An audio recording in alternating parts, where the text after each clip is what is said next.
Welcome to Haunted Hospitality, Southern Stories Told by Spooky Gingers. I'm Robin. And I'm Zoe. And I have a story for you today. But first, Zoe, how's life? Life is good. I just came back from a beach vacation, kind of. It was my first time seeing that group of friends since New Year's Day 2020. So screw the pandemic. Woo!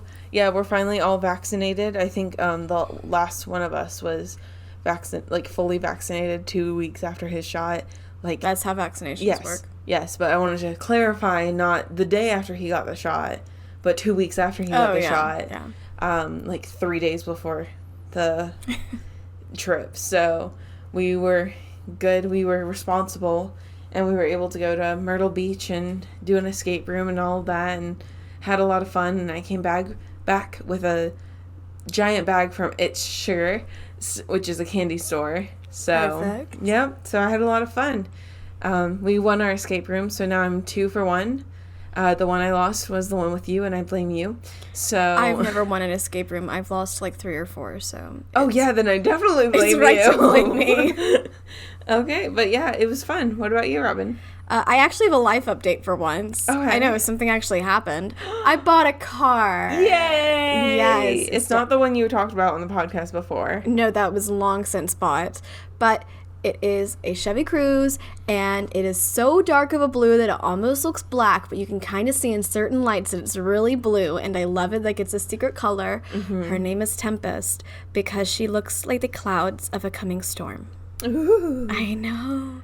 And I love her. And she's comfortable, and she so far has not done any of the things that the other car did to me, which is have the battery leak, have the power steering fluid leak so it creaks and groans and you can't even drive it. Mm-hmm. Had part of the door torn off because you were being a designated driver for people, and they accidentally tore off the door because the doors are so low that the curb hits it. The AC works, unlike the one that unlike it did when I went from here to Greensboro moving on an August day. The AC didn't work on that move. It kicked in as I hit Greensboro. Anyway, I have a lot of issues with my older car, but I also love her, and I thank her for the amazing adventures that we had together. But I'm also looking forward to this next stage of my life with a car that is reliable. Well, what did you do with your previous car? Oh, it's still in the driveway. What are you gonna do with it? Sell her. Okay. Well, Robin, congratulations on your new car. Thank you. But, so we're going to kind of speed through this because we have a couple big things happening. Or this episode's a doozy. That's what it was. I had said this episode is a doozy. Yes. Yeah. But first, we want to continue shouting out our Apple podcast reviews. Mm-hmm. And so I'd like to thank you, Lori, at her half of history. She said that she was just brought to tears by the history of the Amber Alert, which is definitely something I should have known about but didn't. Thanks for filling in an important gap of my knowledge. So you're welcome, Lori, and thank you, Lori, for your review. That episode was a big one. It was an important one, not necessarily fun, but I'm happy that you were able to get what I wanted out of it, so thank you. Yeah, and can I just say, it was very kind of her to leave that review. I've listened to her half of History, the podcast, and if you are a fan of History podcasts, which I am, mm-hmm. It is really good. It's a very different format from ours because she does 20, 25-minute kind of things. Okay. And it's very structured. It's just so informative. So the first season is all about women and clothing. The second season the second season is about women who seized power, and the third season is about women and money, and that is what she is publishing on weekly right now. It is so good. She is very entertaining. She is very good at breaking down big topics into digestible, not even snippets, digestible chapters, you know? So thank you, Lori, for leaving us that review. We really appreciate it, and we really appreciate everybody who leaves us ratings and reviews, because this and telling people about the podcast is the best way to support podcasts you love. So yes. We appreciate it. Yes, the word of mouth is a powerful thing, and the more downloads we can get, the more we can dedicate our time to this, and the more fun things we can do for those who are fans of ours. So, now it's time for our Something Spooky, which I am bringing to you. Thank you, Zoe. You're welcome. So, fitting with last episode's theme, okay? So when I went to Myrtle Beach, I went with friends and we stayed in an Airbnb, right? So we decided that we were going to load up YouTube on the TV and we were going to find a movie on YouTube for free and we were going to watch that. We settled upon The Velocipaster, which is a very spooky, very spooky movie. Spook. Spook. So, it is about this pastor, right? Okay, young guy, attractive guy, right? He looks like Matt Damon and Chris Evans mixed, right? Okay. I cannot picture that. The others also said that they saw a little bit of Benedict Cumberbatch, but I didn't see that either. I cannot imagine this person. Those are 3 attractive men. I cannot imagine that a combination is attractive. It's 2 attractive men and a potato, but... Wait, which one is the potato? Benedict Cumberbatch. Oh, I mean, come on. He's attractive. He's not attractive. I never understood the phase of finding him attractive. I get it, and I do, but... He looks like the evil teacher. That doesn't mean he's unattractive. Yes, he does. Okay. But anyway, so, yes, he's a pastor, right? He walks out, and this is the first 5 minutes, okay? So he's preaching, right? Preaching over. He comes out, and first of all, their, like, little father, like, you know how they're all black robes, and they have, like, the little white thing? The collar, yeah. Yeah. It's, like, poorly sewn into the suit. Like, it's popping out half the time, okay? So it's bad costume design. Yes. So he comes outside the doors, he closes the church doors behind him, and you see 2 lovely, middle-aged, a little older people standing on the street, right? Next to a car. And he goes, "Mom! Dad!" And he waves at them, and they turn and they wave, and I swear if the scene had continued, they'd be like, "Son!" Right? Okay? And then the mom very dramatically takes out the, like, key beeper, like, the the key fob. Yeah. I think it was the mom. And she goes to beep the car, and then the car explodes, and it kills his parents. And What? Instead of us seeing a car explode, it says explosion, like, SFX. It's literally an empty parking lot, and it says explosion SFX on the screen. Wait, is this like a rough cut? No, it's a purposefully D-list movie. Okay, wow. Yeah. So, just to let you know, the first 5 minutes, right? And of course he's like, "No!" So this is obviously Oscar worthy. Yes, clearly. Yeah. So, now that his parents are dead, he decides to go to China because... Yes. Okay. So he goes to China because... That's obviously what you do when your parents die. Well, no. The other priest at the church was like, go somewhere where you feel like God isn't there, and when you find him, you'll know he's everywhere, right? Okay. So he goes to China, and... I feel like which is vaguely racist? Yeah. Okay. And then there is a priestess, like a Japanese priestess. In China, running from a ninja. And she gets shot with an arrow and stumbles across his path while he's in China. And then she goes, "Please destroy this." But she's speaking Chinese or Korean. They use Mandarin, Cantonese, and Korean interchangeably within the movie. Oh, that sounds right. Yeah, so she says in Korean, "Please destroy this." But when she's handing it to him, he scratches his hand with it, right? And then he wakes up and it's like, oh, that was just a bad dream. But no, the other priest goes, "Oh, were you having nightmares about your time in China again?" And it's like, how did he get there? How did he get back? You know? And then, so long story short. It was a bad time, like the Taylor Swift song. I don't think you've heard it. Sure. Never mind. So he saves a prostitute from being mugged, right? By turning into a velociraptor and eating the guy. But he's unconscious because he fell asleep after needing meat, right? No, I'm completely lost, but okay. So he wakes up naked in the prostitute's house, right? And so he's like, oh my God. I'm a priest. And he's like, this can't happen again. So he's thinking that they had sex last night. And she's like, you turned into a dinosaur and ate a man. And so they had a conversation. He's like, oh, this can never happen again. She's like, why not? It was great. And he was like, well, thanks, but my priestly vows. And she goes, but, I mean, I know it was weird, but he's like, weird? And she's like, I mean, I've never seen anything like that before. And he goes, oh, okay. So, like, there's this huge miscommunication happening. And then finally she's like, by the way, you turned into a velociraptor and ate somebody. And so she, like, wants him to use his powers for fighting the forces of evil in the town. That's a good thing to happen, yeah. And he's like, no, because God has a plan, right? So he shows up late to confessionals, right? Because he was in the prostitute's bed. And and he walks out into the confessional, and the person who's confessing to him is the pimp that is for the prostitute, right? That's a coincidence. And then he happens to admit that he killed the priest's parents.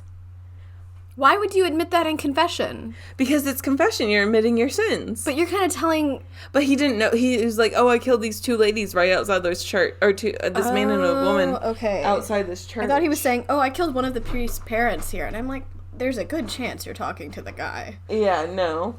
He's like, I don't know who they were. I don't know why I did it, but I did it, right? Because he was told to. And so he turns into a velociraptor and kills and eats them, pimp. And so he goes back to the prostitute and he's like, yeah, okay, let's do it. So then it's like this montage of them hanging out, right? I love montages. Yeah. Oh, these are the people. Yes. Okay, she told me a little bit about this ahead of time. So it's them hanging out and slowly falling in love, as you do, right? Yeah. And killing people, right? As you do. As you do. As you do. And then like the other priest is like, oh, you're going down the path of evil. And then there's church ninjas, and they want to stop the velociraptor. And then I honestly, at this point, I was just so tired. and then there's the sex scene when the pastor and the prostitute finally get together, and like it's them just like touching each other's bodies in a very PG way. I mean, her shirt's off, but in his shirt, they both have their shirts off, but that's it. And then the movie like shows you everything that you've seen already from the beginning of the movie until now, fast forwarded, and then they montage them having sex over the montage of them meeting for the first. It was weird. Oh my god. Yeah, and then ninjas happened.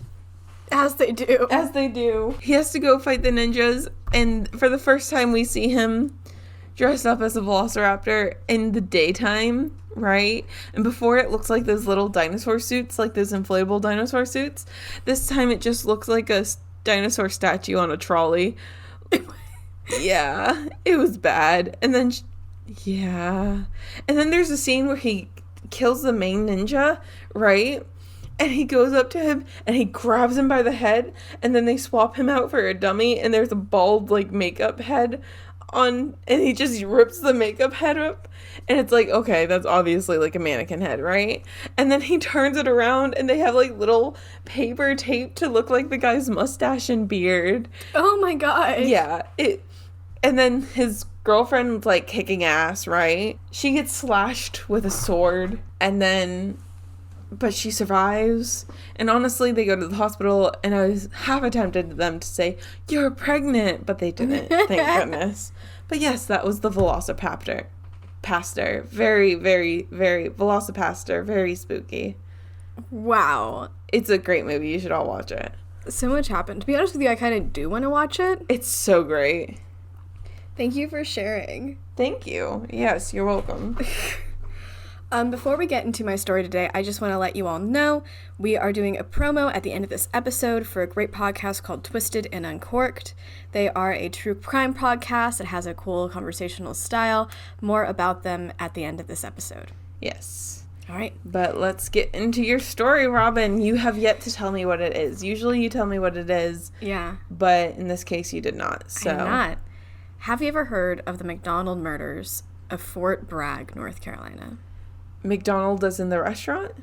No. Their last M-A-C. name. Yeah, that's the last name. Okay. No, I have not. Okay. Well, do you feel like it? Yeah, I have time. Okay, you have time. Great. So, Jeffrey MacDonald was born on October 12th, 1943. He was born in Queens, New York, but was raised in Long Island by his parents, Robert and Dorothy. His dad had high expectations for him and was pretty strict, but it seems like Jeffrey really lived up to all his expectations. He was a very sociable and smart kid. He met Colette Stevenson in the 8th grade, so they would have been about 13 years old. He saw her walking with her friend, and he thought to himself, ooh, she cute. Okay. And he did the 1950s version of sliding into her DMs, which is to befriend her and then ask her out on a date. Okay. To which she said yes. Oh, good. Oh, good. I know, good for them. Well, anyway, they were together for... Oh, no. They were together for about a year and a half or so. And then she told him, you know what, we're not together anymore. I'm breaking up with you. Okay. And he was like, okay. And then he got together with this woman named Penny. Okay. Well, she wasn't a woman. He was like 14 or 15. She was probably about that same age. Gotcha. He got together with Penny, and he dated her in high school and into college. And when he graduated high school, he had a scholarship to Princeton. And listen, let me tell you what he was voted. He was voted student council president. Okay. He was voted most likely to succeed. He was voted prom king. And he was voted, and I didn't know this was a thing you could vote for, most popular. Oh, wow. Which just gives me bad flashbacks to my elementary school days when they passed around a list of the 10 most popular boys and girls in the grade. Wow. Yeah, I've never made the list, but one time I was friends with number 9. Oh, okay. Yeah. Okay. I did not like that school. That sounds like a great thing to do for the psychology of your students. Oh, yeah. I was totally fine after that. Mm-hmm. Okay, so like I said, he got a scholarship to Princeton, and he went there for pre-med starting in 1962. He and Penny eventually stopped seeing each other sometime in the first year of him going to college, and he ended up getting back together with Colette. Oh. Which I think is interesting. Like, who gets back together with their 9th grade girlfriend while you're in college? Yeah, that's weird. But, I mean, they did. So, Okay. yay. And she actually went to a college that was, and I Google Maps it, 221 miles away. That sounds like a long distance. It was. It was Skidmore College. They would write letters to each other, and he would also hitchhike to see her on the weekends. That sounds safe. It's not safe, no, but at least he was hitchhiking and she wasn't. True. Not even arguably. It was much more safe for him to do it. Right. And, like, you know, he was a fit guy. You're not necessarily going to think, I'm going to mess with him or Yeah. murder him, you know?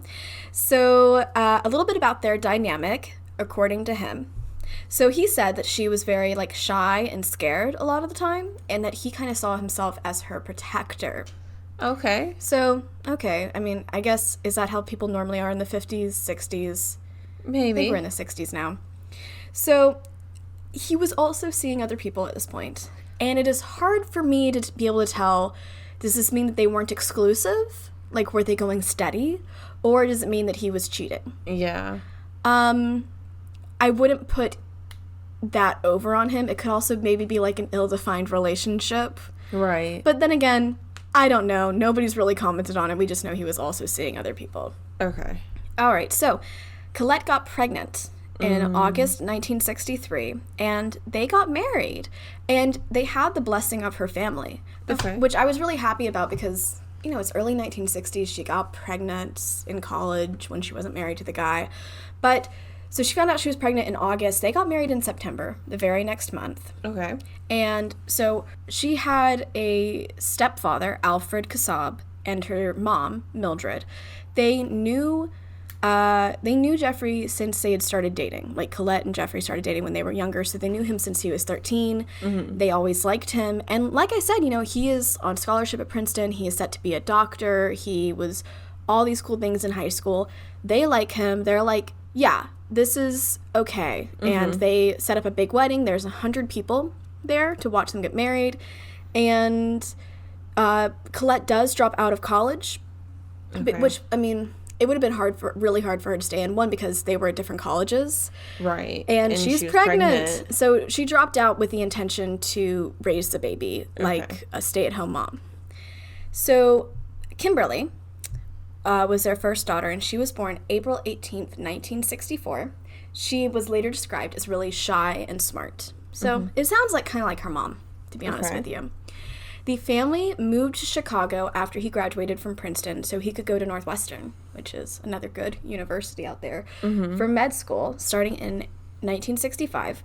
They first lived in a one-bedroom apartment, and it sounds like we're kind of working odd jobs for money, but then they moved into a house in 1966, and then they soon after had Kristen in 1967, and she was kind of the more, it sounds like outgoing, rough and tumble, and she was protective of her sister. Okay. So, which is interesting because, like, you know, she was a much younger one, but she was like, if you mess with my older sister, I'm gonna mess with you. Except she probably didn't say that. Right. Yeah. Jeffrey graduated from Northwestern, and they all moved to New Jersey for a year so he could do an internship in thoracic surgery. This was a very difficult year for him because he was working nonstop around the clock. He barely got to see the family, and so when he was home, he was sleeping. Okay. Yeah. And it messed with their marriage some. I don't know if it was like, I don't know what state it was in, but all I know is things were not necessarily good between them. But they did make the effort and took a trip to Aruba after the end of his internship, just the two of them. So, you know. Just the two of us. Yeah, is that a song? Yeah. Okay, nice. Well, yeah, just the two of them, trying to maybe rekindle the romance there. Okay.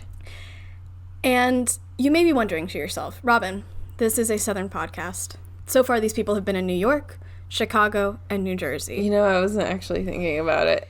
Well, listeners, you may be wondering to yourself, since you're obviously paying better attention than Zoe, when are they going to get to the South? They go now. So he joins the Army, and they go to Fort Bragg, and he joins the Green Berets specifically in 1959. And I was like, what are the Green Berets? And apparently it's Army Special Forces. And I'm like, what is that? But that I did not Google. Okay. Yeah, so we're just all going to wonder. Okay. Yeah, if you feel like Googling, not you, Zoe, don't do it. But everybody else, feel free. Let me just Google right now while you're talking. Don't tell me what they are. Anyway, they moved to Fort Bragg, and by now it is 1969. It is August 1969, and they moved to 544 Castle Drive, which is around other married couples, and at this point he is a surgeon for the Green Berets, though apparently that group ended and he got assigned to another group. It's kind of complicated, but he went from being a surgeon to just a normal doctor. And part of me wonders, like, because I watch Grey's Anatomy, and I'm like, well, no, not currently. I watched the first, 5 to 8 seasons. I can't remember which of Grey's Anatomy. And surgeons are very much like, I'm a surgeon, at least according to that show. And so I wonder if, because he wasn't technically a surgeon anymore, if it messed with him. Okay. You know, because you go through all this big schooling, and then suddenly you're not the hot shot anymore. Just an inference from me. Okay, based on my supreme medical knowledge. Anyway, so people in there, they were pretty a popular couple. People liked them.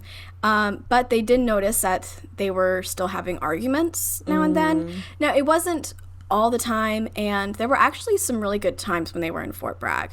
So, for example, Colette had gotten some college courses under her belt, and she wanted to be, like you and me, an English major, with the ultimate goal to not teach full-time, but to teach some of the time so she could also spend time, I'm sure, with her daughters and stuff. And I was really happy for Colette about that.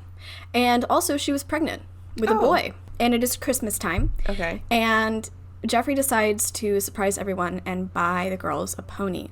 He doesn't even tell Colette about this, but apparently Colette is cool with this, which makes me think she's pretty laid back about things, because I'd be like, I'm sorry, can we discuss the pony thing? But Alfred, who you might remember is Colette's stepfather, is in on this, and so he drives everybody out to the stable to see the pony on Christmas Day.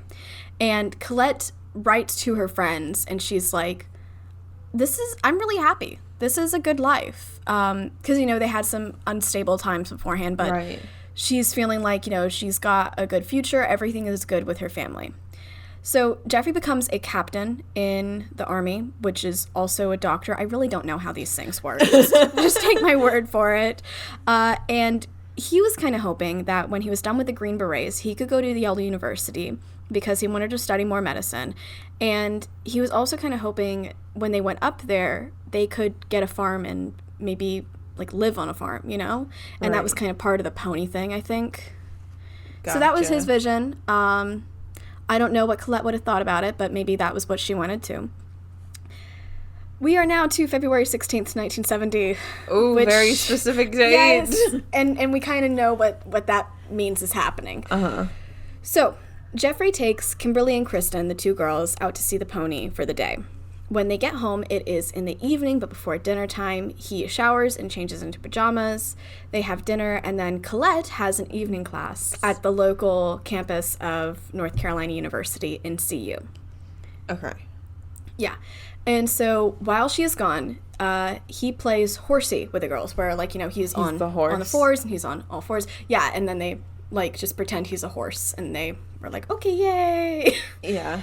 And then Kristen, who is 2 at the time, she goes to bed at 7 p.m., and Kimberly is 5, so she can stay up because she is the older sister. And so she plays a game, and he naps, and then the two of them watch her favorite show, which is called Laugh In. And then she goes to bed, and then Colette gets back at 9:40 p.m. after her class, and she and Jeffrey watch The Tonight Show, starring Johnny Carson, on the couch. Okay. And then she goes to bed. And Jeffrey stays on the couch watching TV, and then he falls asleep sometime after midnight. On the couch? On the couch, okay. Yeah. Well, anyway, Jeffrey calls the police at 3:42 a.m. on February 17th. And they hear him say, "Help, 544 Castle Drive, stabbing. 544 Castle Drive, stabbing, hurry." And then the phone either is dropped onto the floor or it hits the wall. Because there's, like, a clatter. Yeah. Something like that. The police arrive in about 10 minutes, and they find that all the lights are off, the front door is locked, so they go around to the back, and the screen door is closed, but the back door is open. So, double layer there. One person goes in, and they go to the master bedroom, and they immediately run back, and they say, "We need the hospital team stat immediately." Okay. What they find is Colette, who was 26 at the time. She is on the floor on her back, and she has been clubbed to the point that both her forearms are broken, stabbed with an ice pick in the chest almost 24 times, and then stabbed repeatedly with a knife. Oh. Jeffrey is also beside her on the floor. He is on his stomach. He is conscious. He's awake. And he is partially covering her, laying his head on her chest, and he has his arm at her neck. And he's awake enough to tell the responders that they should check on the kids because he heard them crying.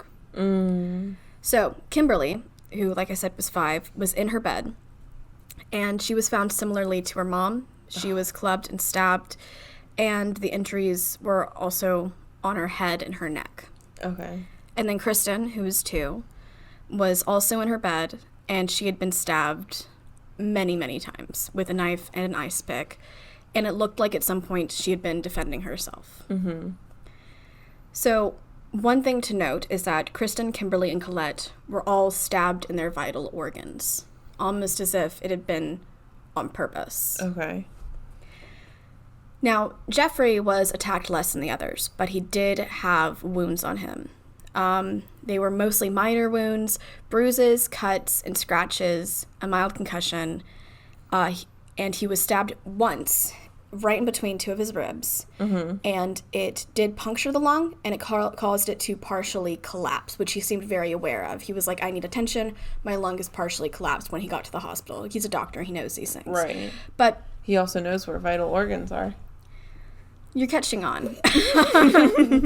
And he didn't even need stitches. Okay. So, he spent a total of 9 days at the hospital, which I'm honestly kind of surprised about, but maybe they needed a lot of time for the partially collapsed lung. Again, I'm not sure how things work. Right. Okay, so here's what he said happened. Okay. At 2 a.m., he woke up from his nap, or he went to bed.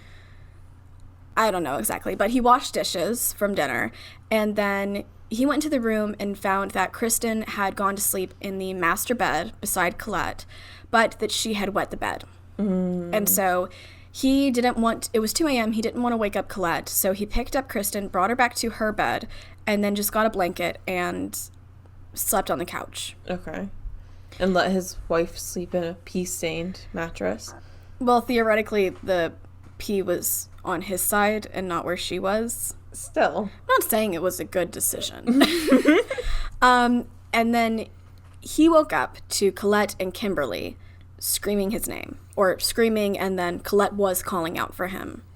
And so he got up to help, but he said he was attacked by 3 males. 1 was black and 2 were white. And they came at him with an ice pick and a club, while a white woman with long blonde hair, in boots and a floppy hat, was holding a candle and shouting, well, not shouting, saying over and over, "Acid is groovy, kill the pigs." And this is what year? 1969? This point, I think this is 1970. Okay, so like during the Satanic Panic. I thought the Satanic Panic was in the 80s. It was the 70s and 80s.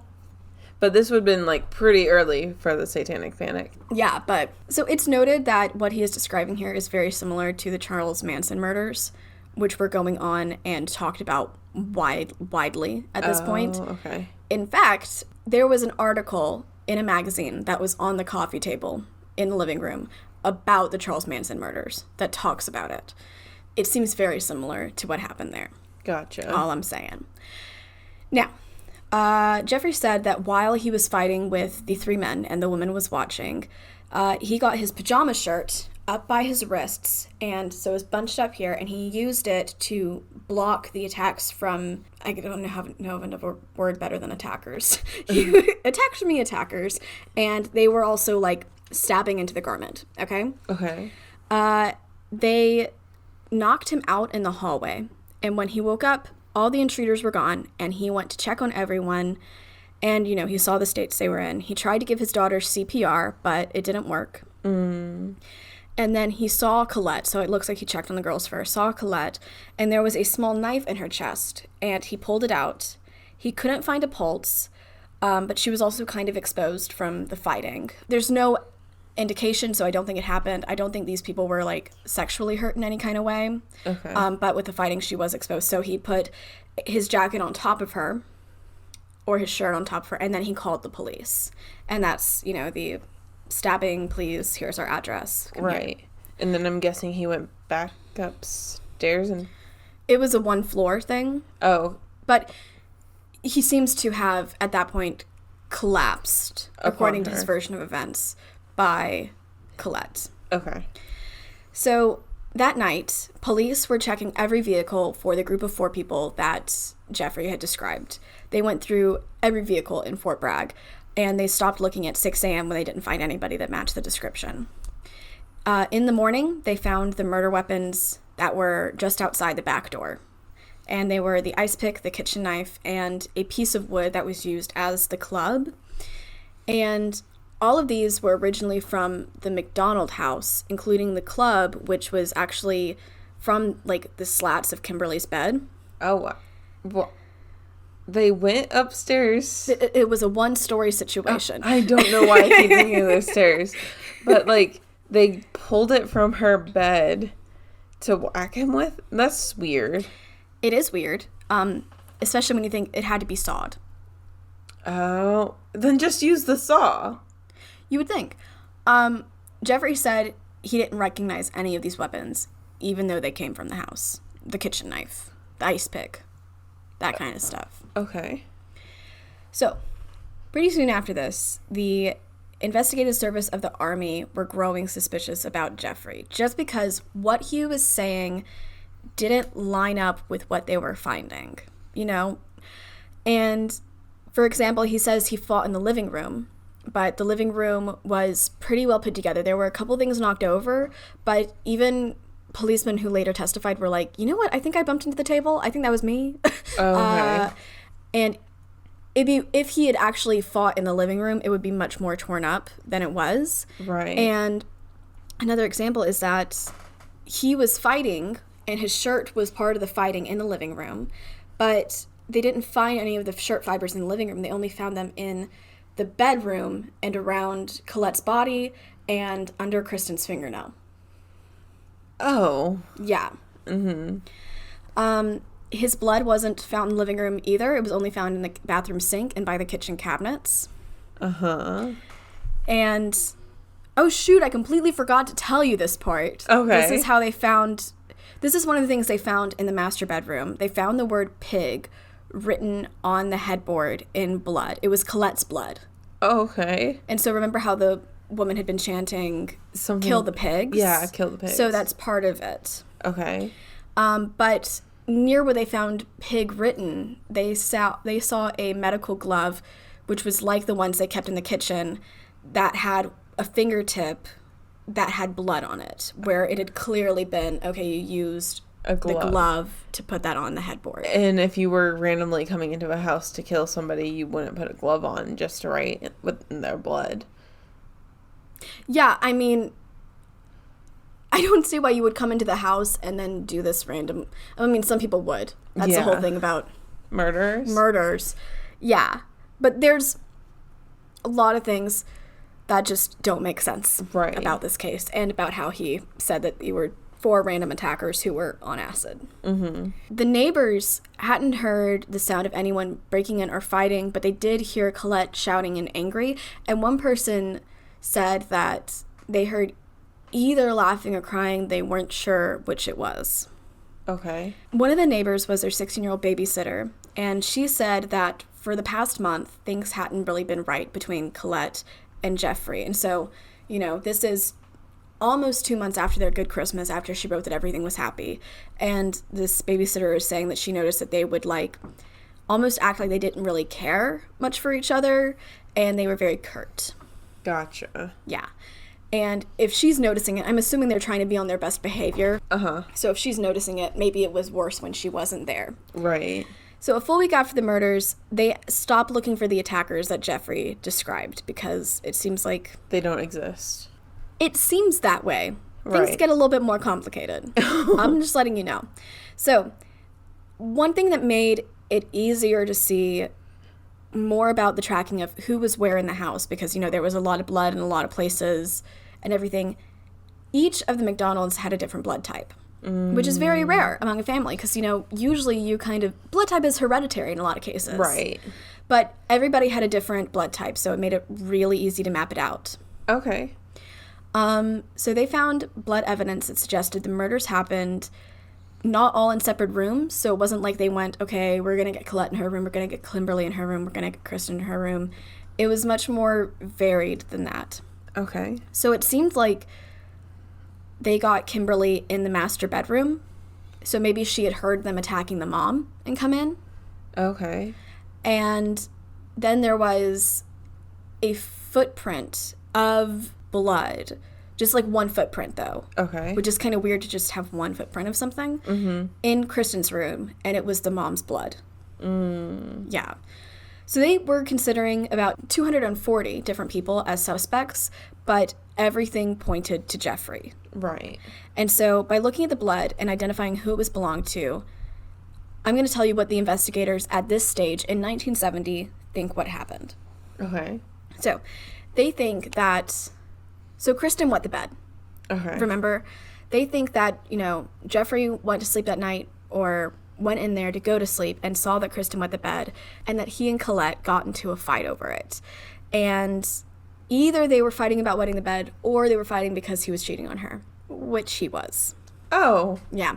With at least one other person, but it seems like it could have been... Multiple, but maybe not all at one time. Okay. But it seems like he was cheating on her a lot. Yeah. So they were saying either they were fighting about that, or they were fighting about the bedwetting, and that Colette was the first one, it seems, to physically lash out, and that she hit him on the head with a hairbrush. Okay? And then he punched her, and then used that club and beat her with it. Now, while this was happening, Kimberley... and this is, again, how they're saying they think has happened in 1970.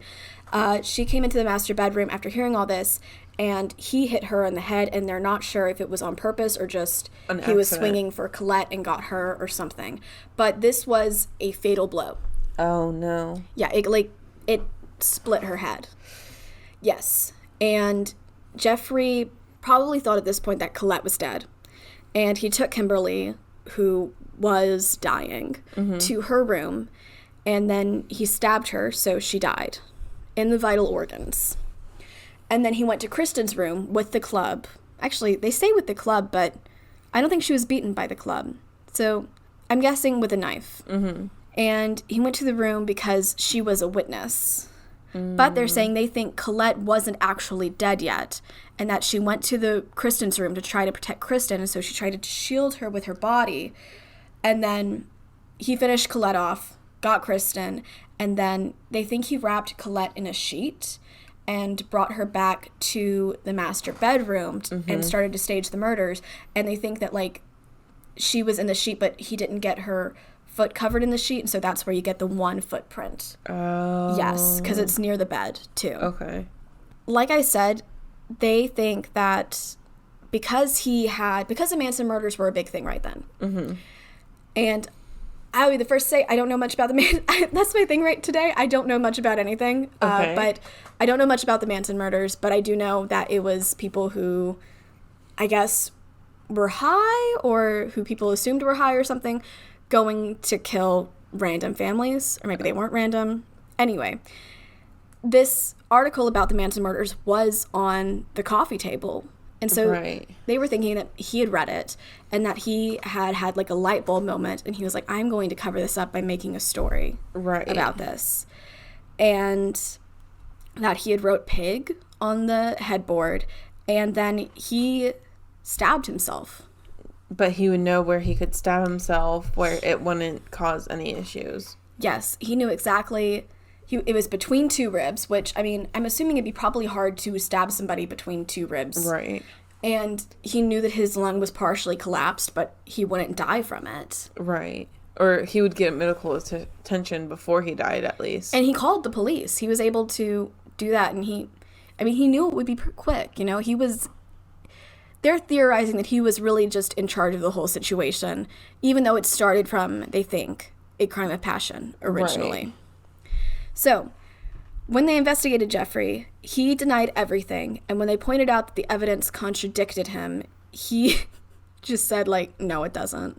Oh. Which is the most mature thing you can possibly do. It's like, you're arguing with a 5-year-old, and you're like, you drew on the wall, and you're pointing to the drawing on the wall, and they're like, no, I didn't. In their hand, yeah. And they asked him if he would do a polygraph, and he said yes. But then when that one investigative interview was over, 10 minutes later he called them and he was like, actually, I won't. Okay. Which is something that, do you know much about the Scott Peterson case? I don't know. So Scott Peterson is on death row right now, convicted of killing his wife Lacey, who was pregnant. And the reason I bring this up is because I think I saw that he had originally said yes, he would do a polygraph test, and then later said no, he wouldn't. And that was one thing that really drew a lot of suspicion to him, because it's like, well, why wouldn't you? Yeah. Yeah. And again, polygraphs are not reliable. Not completely, but they can tell you when somebody is like really, really freaking out over it. Right. And so maybe they're good indicators, if not evidence, you know? Right. I mean, that being said, I think if I was on a polygraph for anything, it would be like, oh, she's lying because I have anxiety. He was formally charged by the Army. So this is all within Army jurisdiction. And again, I don't understand it because apparently this is different from civilian. Yeah. But he was charged with 3 counts of murder on May 1st. And he was like, I'm innocent. I didn't do it. He wrote a letter to Alfred and to Mildred, his in-laws, and it was like, I'm innocent. And they were like, oh yeah, you're 100% innocent. You are a stand-up guy. You didn't do this. And Jeffrey hired a lawyer named Bernard Siegel, or Segal. I'm not sure. Segal. Probably. Oh, it is? Okay. I've heard the last name Segal before. I mean, this seems like he was a well-known guy. Okay. Apparently he was like a lawyer very involved in the civil rights movement and stuff. Okay. Which is like good that he did that, but maybe bad he did this. Just saying. And there was a hearing in the Army from July to September about this. And Bernard said that the police were incompetent, which they kind of were, because they lost a lot of evidence. There was threads under Kristen's fingernail that they lost, apparently, and then there was skin found under Colette's fingernail that they lost. And I'm like, why would you lose the skin? Yeah, like, that's vital information. That's, like, the key thing. Like, okay, maybe threads, I really don't understand how threads get everywhere, because, like, 90% of the Wikipedia page is like, the threads were here, and then they were also here, and these threads were here, but that doesn't make sense because they were here. And I'm like, okay, threads are a big deal. But the skin... Yeah. Okay, anyway, they lost it, and they also trampled over the crime scene a lot. They weren't really doing their job very well. Oh, and one other policeman who was testifying said that he did pass by a blonde woman in a hat like Jeffrey described a half-mile away. And he didn't stop her? This was before he got to the house and before he heard Jeffrey's version of events. Okay. But he's just like, he remembered, oh yeah, I saw a blonde woman. Okay. Now, I'm going to introduce you to Helena Whirl Stokely. Okay. Who, in my opinion, is a very sad figure in all this. So she was 17, I think, and she was very heavy into drugs. Like, to the point that she blacked out a lot. She couldn't tell you what she was doing. Probably had memory gaps and... A whole bunch of memory gaps. Okay. And quite a few people said that she had been wearing an outfit like the one Jeffrey described on that night specifically. Now, let me remind you, this is 1970. I don't think it's crazy that a woman would have long blonde hair and wear a big floppy hat and boots. Right. But one man named William Posey specifically was like, I totally think it's her. Because he saw her at 4 a.m. on February 17th in a car with a couple other guys. He said 2 or 3. And that is the amount that went into the house. Yeah. Now, again, just because you're hanging out with the amount of people, that's a pretty normal amount of people to hang out with if you're going to hang out with people. Yeah. He said that she told him that she wouldn't marry her boyfriend until, quote, we go out and kill some more people. Oh, okay. Now, there's a whole bunch of things that are confusing about Helena and her story, but one of them is that you don't know if the people who are saying she told them things are telling the truth. Right, because if you're a drug user, you're probably not surrounded by the most believable people, because usually people who have drug addictions are like that, not because of the drugs, but because they have no support system. Exactly, yes. Now, the sad thing about this is that, imagine you're Helena, because she was high that night. She did not know where she was. She knew she went driving out with her boyfriend, but she couldn't tell you where they went. Okay. And the next thing you know is that somebody is saying, somebody who looked like you and who dressed like you was in their house. Yeah. And attacking their family, or at least with others who were attacking the family. It seems like she convinced herself that she was there. Oh. Yeah. She convinced herself that she was there, but she also wasn't sure. So, like, she would literally go up to people, maybe not go up to people, but she would tell people, yeah, I think it was me. I did it. But then when she was questioned by police, because she didn't know for sure, she didn't necessarily think for sure, and also probably because she didn't want repercussions like this, she would say, no, it wasn't me. Right. You know? And she would have dreams about it. She is threaded through this entire story after this point for decades. And I feel really bad for her because this seemed to have consumed her life. And it's kind of hard because sometimes you're seeing how much she's telling people and you're kind of wondering, wait, is she enjoying the attention of this somehow? Right. But either way, it seems like she's just a really sad person in the middle of all this, because I'm going to tell you right now, I don't think she was involved. Okay. And crime scene evidence taken much later, because, you know, it got more advanced. Right. They tested her and her boyfriend against all the evidence there, and they weren't there. None of it linked back to them, you know? Or at least none of their DNA was there. So Jeffrey testified at the trial as well, and he came up with explanations for some of the discrepancies between what the evidence said versus what he said. Yeah. And so he was saying that part of the reason his blood would be at the bathroom sink and near the kitchen sink is because he has surgical training and would probably just out of habit wash his hands off if he were touching himself with blood. And the thing is, I find that believable. Yeah. I don't think it's true, but it's believable. Yeah, because, like, if you're in shock and you don't really know what you're doing, but you've been in surgery before where your hands are covered in blood, you'd go to the kitchen and wash your hands, you know, like... Yeah. And also, like, one thing he said is he went from person to person trying to see if they were alive, how they were doing. And if you did that, you're covered in your family's blood. I would want that off of me as soon as possible. Right. It would just be too much. But one thing he said is that he found more injuries on himself that weren't brought up in the hospital and weren't indicated in his medical reports. Did they not do a proper physical? He was there for 9 days. Yeah, they would have done a physical and he would have found it while at the hospital. Yeah, he was just saying, it didn't need that much treatment, so I didn't bring it up. And, I mean, I'm sure he had, like, a shirt, because most of it would have been, like, torso wounds, I think. Yeah. And I'm sure he had, like, a shirt on for most of the time. If you're being treated for a collapsed lung, your shirt's off. Good point. And so, like, that's the thing that was really a red flag. And one other thing, well, a few other things that came up in the trial, he did admit to cheating on Colette twice and said she didn't know about it. But there was another source that said that he cheated way more often than that. And Colette knew about it and was not okay with it. Like, this wasn't an open marriage. This wasn't a situation that she had been like, all right, fine, you can do this. Right. She didn't want her husband to cheat on her. Understandably. And she's pregnant. Yeah. She was pregnant, yeah. And the baby was due in July, so I guess she was 4 months pregnant at that point. Which I'm guessing the baby didn't survive. No. Oh, yeah. Not at 4 months. No. There was a clinical psychologist who testified because he had been around Jeffrey, and he was saying that Jeffrey was in super denial about what happened. Now, this clinical psychologist wasn't like, and I think he did it, but he was like, he's in denial, and he's not feeling the grief because of the denial, you know? Because Jeffrey didn't get all that emotional when talking about his wife and daughters, which if you've seen any murder documentary where the husband did it, you know that that's not a good sign. Right. Especially with how people are perceiving you. Yeah. Like, you'd almost want to turn on the waterworks more. Don't be stoic. We've said this in this show before. Don't be stoic. Don't be stoic. Yes. I mean, if you're innocent. Don't be hiccup dad. If you're innocent, I'm not going to tell you how to do it if you're guilty. Hopefully nobody here is a murderer. Okay, so after the trial, get this, the charges were dropped.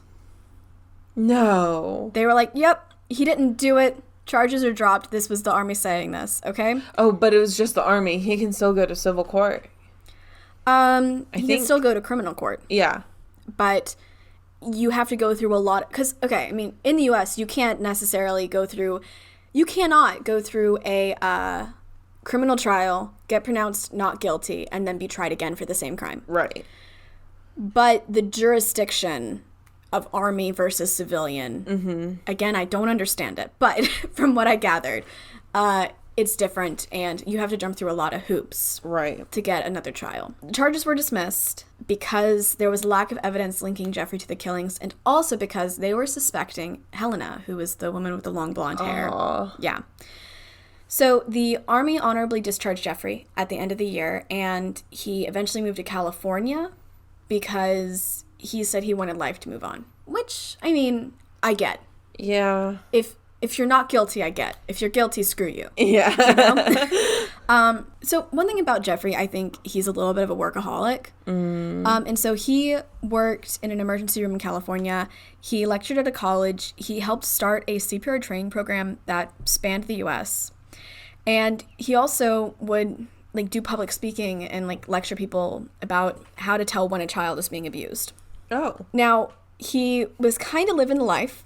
He had an expensive condo by the beach. He had a yacht, and he was dating lots of women. And this is kind of just him through the 70s. And he's really living it up. And people were on his side. The public was on his side. It had garnered a lot of media attention, and people were like, oh, man, he was, like, put through that trial even though his family just died. It's so sad for him. And he would even, like, reach out to media organizations, and he liked the attention, is what I'm saying. Now, Alfred. Go back to Alfred. Yes, the father-in-law, stepfather-in-law? The stepfather-in-law. Yeah, that one. If there is a hero in this story, it is Alfred Kassab. So a bit of backstory about him. He had a wife and a daughter. I'm going to give you a bit of backstory about Alfred. So apparently he was from London or in London for a while, and you know how they were doing bombings during World War II? Mm-hmm. A bomb in London killed his wife and his daughter. And, you know, eventually it seems like he came to the U.S. and he married Mildred. And I think that's one of the reasons that he was so much like, we are going to get to the bottom of this. We are going to get him justice. Because this guy had already been through a lot of pain. He's already lost his wife and daughter, and he found a new daughter, and, like, yeah. Yeah, and so he actually kind of came into her life about when Jeffrey did, you know, when she was 13. And in quotes and stuff, he doesn't say, my stepdaughter. He says, my daughter. Oh, okay. You know? And he says, my grandchildren. And I get the impression this is not a guy you would want to mess with if you wronged him in any way or anyone he loves. Okay. So, keep in mind, he was like, Team Jeffrey, okay, good. So, Jeffrey was having a trial against him. Jeffrey got off good. Great, you know? But in Alfred's mind, it's like, that's not the end of the story, because somebody killed Colette, Kimberley, and Kristen, and I'm going to find them. And so he asked Jeffrey for the 2,000-page transcript of that army trial because he wanted to comb through it and find leads to pursue. Right. And Jeffrey kept putting it off. Like, he kept making excuses, and eventually he said that he didn't need to give the transcript to Alfred because he and a couple others found one of the 4 murderers and killed them. He told Alfred this. Okay. And I think that Alfred wasn't completely buying it. Right. Like, I don't think at this point he was necessarily thinking Jeffrey did it. Right, but he was thinking, why the heck isn't he giving this to me? And this was one of the steps that led him to his ultimate conclusion. Okay. Alfred was doing a lot on his side. He knew, you know, you can't just decide you're going to retry somebody in civilian court. You would need lawmakers, people high up to say it's okay. And so he wrote a letter, a very long letter, and he made 500 copies, and he gave it to, like, every member of Congress. Oh, wow. And he was like, handed. I don't know if you can, like, find a congressman, you know, but, like, he handed it to the people who could then hand it to them. Okay. He's in this, you know, he's not just sending out his people to do this. So that, I think, was in November or something. And in December, and this is still 1970, Jeffrey was doing a lot of media appearances, and he went on the Dick Cavett show, which I had never heard of it. Though recently I was watching a documentary called The Story of Late Night on CNN, and after I watched this clip, I saw Dick Cavett on there, and I was like, oh, that's the guy from The Thing. Yeah, so he was on a show with Dick Cavett, and it was an interview set up, and you know what? I'm actually going to play it for you because I have a little clip, and okay, I'm going to play it for you. It's a clip of a documentary that is talking about this. Okay. So we just watched the clip I talked about where he was on, it was of a documentary talking about him on the Dick Cavett show. Right. So in the clip, he comes out, and Dick Cavett, so this is a late night talk show, it seems. Dick Cavett is very serious, and he says, I hope this isn't too painful for you. And then he matches it with a joke. And apparently that's something that kept up the entire interview. And so one thing about Jeffrey MacDonald, he is super charismatic. Like, okay, if that guy wasn't on the talk show to talk about the murder of his wife and children, you'd be like, oh, that's a really good guest on that talk show. Right. He is really good at getting the audience to laugh when he wants them to laugh. Even though at one point it almost looked like he got the audience to laugh, and then he looked almost chagrined about it because he realized, oh, I shouldn't be doing that. And he was just smiling. He was smiling, and he licked his lips and, like, kind of settled in his seat. He did, yeah. And even Dick Cavett, because he was one of the documentary was made decades later, and they interviewed Dick Cavett, who was the guy who interviewed him. And Dick Cavett was saying he was like Bob Hope, you know, the comedian Bob Hope, which is not what you should be. And again, this is in December 1970. His wife and his children were murdered in February 1970. So it hasn't even been 6 months. Well, no. It's been 10 months, but I'm saying it's still close. It hasn't even been a year. Hasn't even been a year. And Colette's brother is also interviewed in the documentary, and he points out it was all about Jeffrey and all the bad things that happened to Jeffrey because he was even suspected of this. Mm-hmm. And Jeffrey didn't mention, like, you know, the killer is still out there. We still need to do things about that. And this interview was a major red flag for the family. Mm-hmm. I think that Alfred was very much on his way to believing that Jeffrey did it at this point, but he wasn't completely there, though he and Mildred did make it known that they weren't supporting him anymore. Okay. Not so much in the legal thing, I think, but, like, personally, right. That interview was like a drawn line. Right, okay. Mm-hmm. Alfred did get the transcript of the trial. Mm-hmm. He got this in February 1971, which was a year after the murders, and he learned things he didn't know. He didn't know that Jeffrey lied about his injuries. Oh. And that he said that they were worse than they were because Alfred visited him in the hospital the next day. And he said that Jeffrey was sitting up, talking to him, that he could tell, like, nothing too bad had happened to him. Because Jeffrey was going around saying that, like, he had life-threatening injuries. Yeah. And Alfred was like, you absolutely didn't. Yeah. And then I don't think Alfred knew that Jeffrey was cheating on Colette. Oh, yeah, that would make any dad pretty pissed. And he was pretty pissed, including, guess who's coming back up in this? Penny.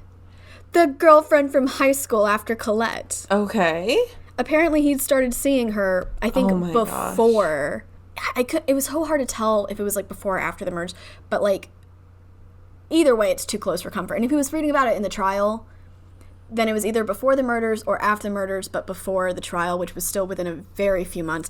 And it also came out that he'd slept with someone just a month after the murders. Oh my gosh. And that came out in the trial, and Alfred was like, no. So the final step in Alfred believing that Jeffrey did it, he went back to the scene of the crime. He went back to the house. Mm-hmm. And I read a thing that said that he, with others, kind of tried to re-mimic what happened, which I'm sure was a very hard thing for him to do. Mm-hmm. But he saw just how implausible what Jeffrey said happened would have been, and that was it for him. He knew at that point, without a shadow of a doubt, okay, Jeffrey did this. This guy that I've known since he was 13 years old did this to my child and my grandchildren. Mildred took a bit more convincing. Mm-hmm. It took 6 months for her to really believe that too.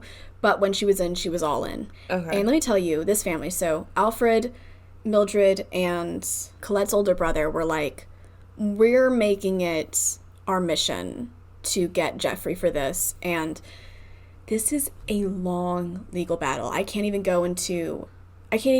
hard to even gloss over it because there's just so many nooks and crannies, but it spans decades, just so you know. Oh, gosh. And they never once let up.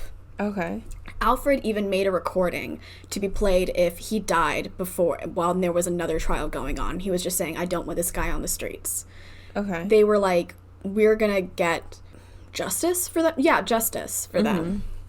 And so I'm very pro this family.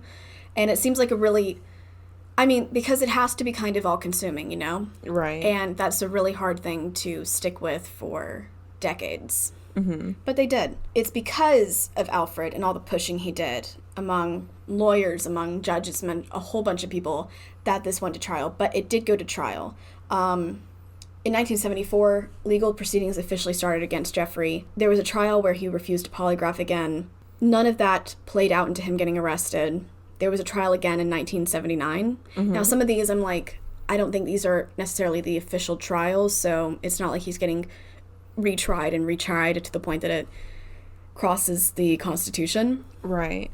But there was a whole bunch of legalese that I was like, I'm just going to take your word for it. So the trial began. They brought back Helena. Okay. And she said that she was on drugs that night. She could not say where she was, but that she did not commit the murders. Okay. And so I'm like, okay, good, Helena. Wouldn't she have, like, blood on her clothes and wake up and... Well, I guess she wasn't the one doing the killing. She was just there. Yeah, and I think because of the possible distance... Right. It would be really hard for her to say. Jeffrey did testify. Jeffrey testified all the time in all these things. It wasn't necessarily a good thing that he testified. So the jury didn't like his personality because he was very egotistical, and they could tell, and they didn't believe his crying was genuine. Okay. So he could do this thing where he would, like, get very emotional very quickly and then quickly be done with the emotion. I see. Yes. And they deliberated for 6.5 hours before the verdict. The verdict came out to second-degree murder for Colette and Kimberley. Okay. And first-degree murder for Kristen. Okay. Now, do you know the nuances of second-degree murder and first-degree murder? I'm going to say them anyway. But... I know first degree is worse. Yeah. I mean, the outcome's the same, but yes. Well, yeah. But first degree is, like, it was premeditated versus second degree. I don't know the exact definitions now. Yeah, so it seems that a crime of passion, which is, like, in the moment... you intend to kill somebody because of something that happened just then. Right. You know? It seems that they're saying that the murders of Colette and Kimberley were a crime of passion. So going along with what they thought happened in 1970, it seems like he and Colette were just in a fight, and then maybe he accidentally got Kimberley, and then... Anyway, it was saying that he probably intended to do that, or... I read a thing that was also saying it could be a reckless disregard for life, and, like, you're...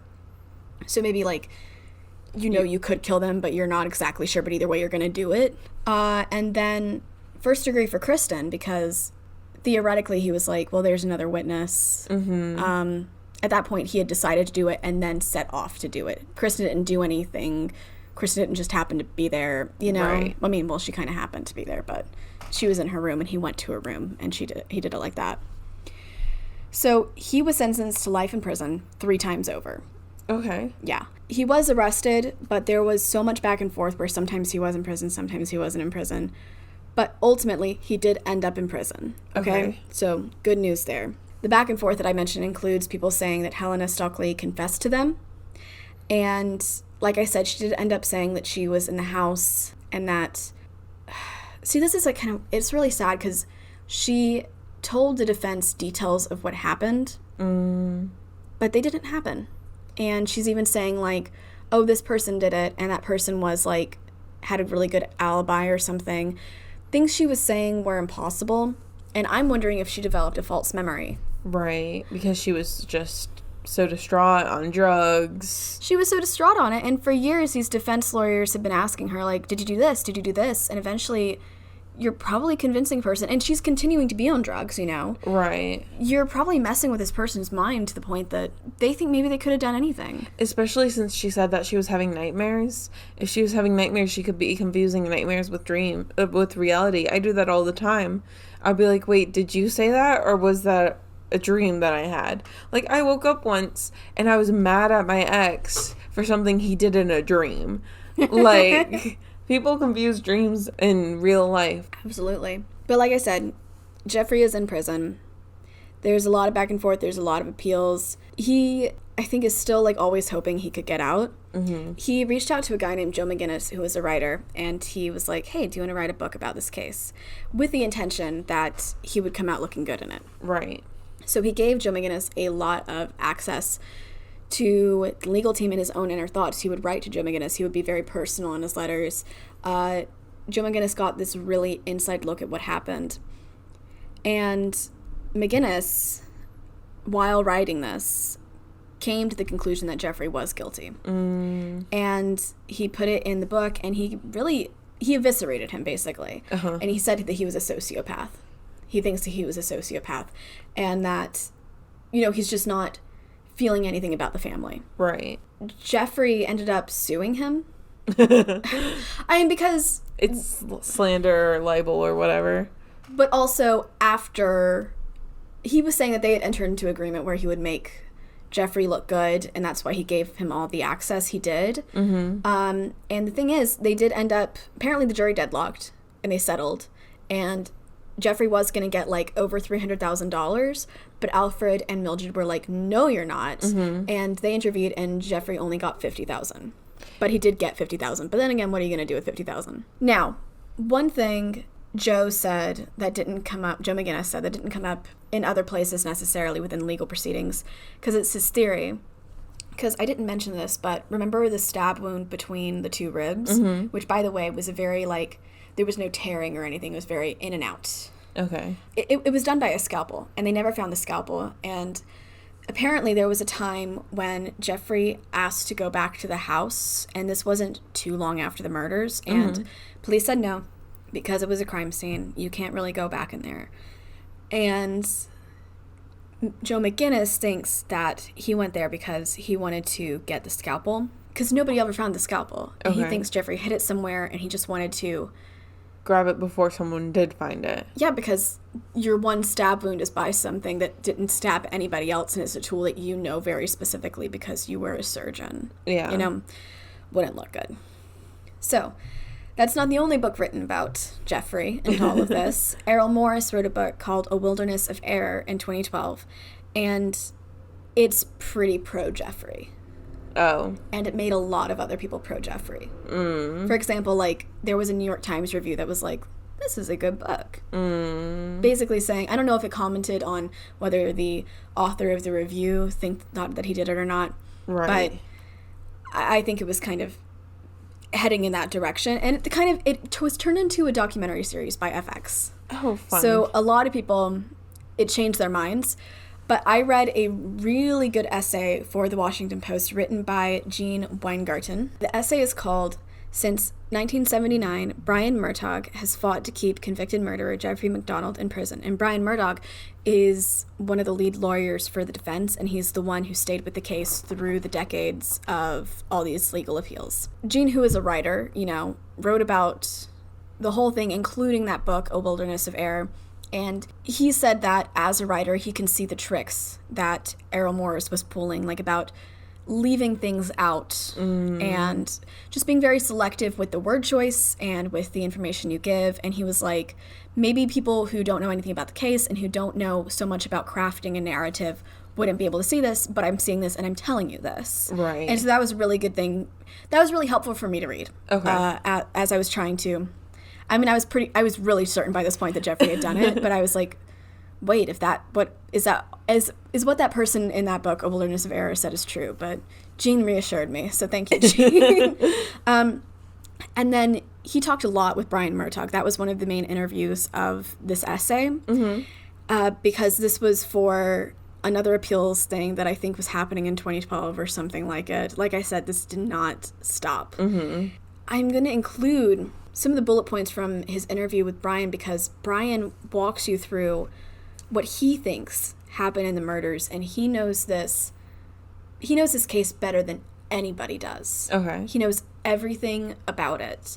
And this makes somewhat more sense to me than what the people in 1970 were saying. So I'm going to walk you through it as well. So Brian said that it was Kristen who wet the bed, not Kimberley, and they did DNA tests on the urine to be able to tell this for sure. So Kimberley was in the room to begin with. She wasn't in her room and came in later. She was in the room. It seems that he came in, discovered the pee, started to fight with his wife about it, I think, and then he started to beat Kimberley. And he didn't have a history of doing this, but he started to beat Kimberley, and then Colette tried to stop him, and he got the club and used it to beat Colette because there was a knife on her dresser apparently, and she used it toward him. And so he was like, no, stay back. Right. With the knife, because she was trying to defend Kimberley. Right. And so Jeffrey swung at Colette with the club and ended up hitting Kimberley in the head. And that was because we know that he definitely did do that to Kimberley, And so Colette knows that this is like a wound that would kill, this is bad, a wound that would probably kill her. And so she is angry, and so she goes after him. And then he kills her, or at least thinks he kills her. Now, he goes to the living room, and Brian says that at this point he is thinking and crying, which corresponds with the neighbor hearing crying, if you remember me saying. Right. And that he sees the Esquire magazine, which has the article about the Manson murders, and then he gets the idea to fake a Manson-style murder. Okay. So, Colette didn't die. She goes to Kristen's room trying to get there before he can, because the goal isn't just to save Kristen, it's the goal to get her out of there. Right. Colette's trying to get her and Kristen out of there, but Jeffrey kind of heads her off because he hears her moving, and he attacks her in Kristen's room and kills her there. Okay. And he adds ice picks and stabbings to the body of Colette and Kimberley, because I'm guessing he kills her there and then moves her to the master bedroom. And so goes through and does all those stabbings because that's part of the faking of the Manson thing.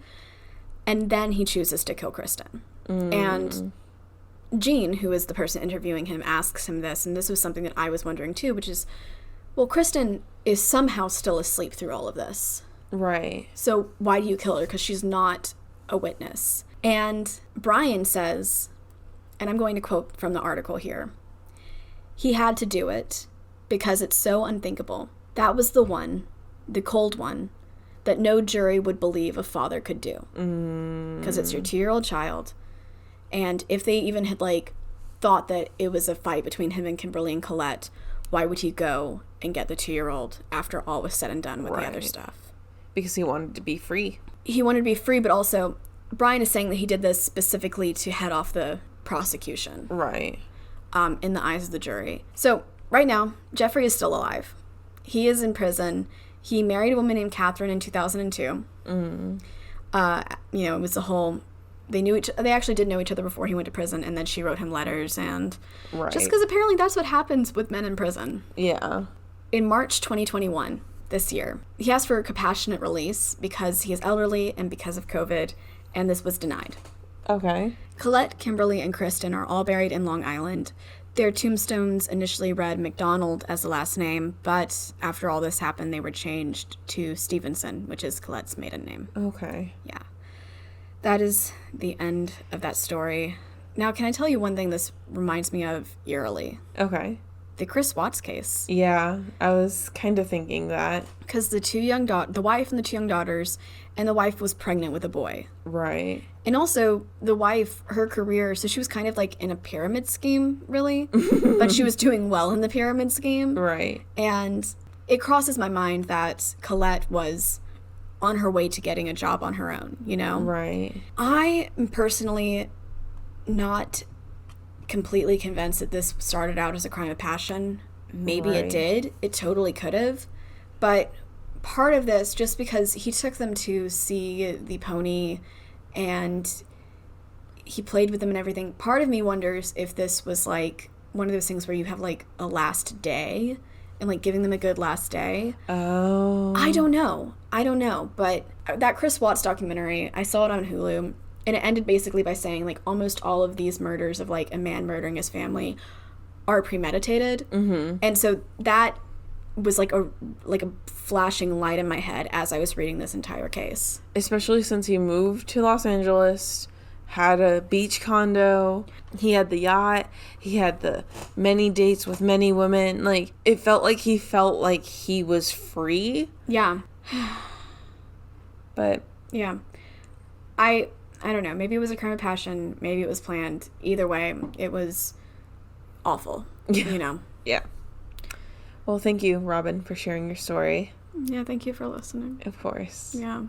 So now that we've covered that cheery subject. Yeah. Well, we have a promo that we promised you at the beginning. It is for Twisted and Uncorked. Yes. They are a true crime podcast, and they are really nice to listen to. One is in Canada, one is in the U.S., and they are 2 friends talking about things just like you and me. And I listened in particular to one episode, actually it's a 2-parter, on Israel Keys, and I think you guys will really like their dynamic, and here is their promo. Hello, Twisted Humans! Do you find yourself wanting to know more about the latest murder, conspiracy, cult, or haunting? Then this is the podcast for you. We're bringing the most intense stories that will keep you up at night. Join us every Tuesday for a glass of wine and a dose of true crime. I'm Alicia. And I'm Sierra, and this is Twisted and Uncorked. Hope you guys enjoyed that promo. Give them a Yes. listen. They are available, I am pretty sure, anywhere you get your podcast. Thank you guys for sending everything over, or your promo over. And, they are playing our promo as well on their podcast. So if you go over there and listen to the most recent one or the one that comes out after this, I honestly don't know when it's coming out. They're coming out like a week before ours. Okay, so yeah, go listen to one of their previous episodes, and when you hear Haunted Hospitality at the end, you'll be like, I know them! We know them. Yeah. So if you enjoyed today's episode, please like, subscribe, review, and tell your friendos. Like I said before, this is the best way to get our podcast name out there, and we really appreciate it. Yes, and if you want to submit your own spooky stories, that could be true crime, ghost, anything, no longer has to be Southern. Write us at hauntedhospitalitypodcast@gmail.com, and we can have a spooky submissions episode where we read your story. Also, you can find Robin's show notes and a little blog post about this episode at hauntedhospitality.wordpress.com. And all our sources as well. And all of our sources as well. And if you are on the Twitter sphere, you can find us there at Haunted Hosts. And we are also at Haunted Hospitality on Instagram, Facebook, and TikTok. And guys, I am having fun with TikTok. TikTok is fun. Yeah. I'm so excited for I really was so anti-TikTok, and now I'm like, we're TikTokers. Hey, we have over 300 followers on TikTok. Last I checked, it was 314. Honestly, we're, in terms of engagement, we are doing way better on TikTok than any other platform, including our podcast. But yeah, so guys, go check that out and watch us be funny, maybe? I think we're funny. If you don't think we're funny, I'm sorry? Why are you here? Yeah. Okay, well, anyway, thanks, guys. We really appreciate you listening. Yeah. Stay spooky.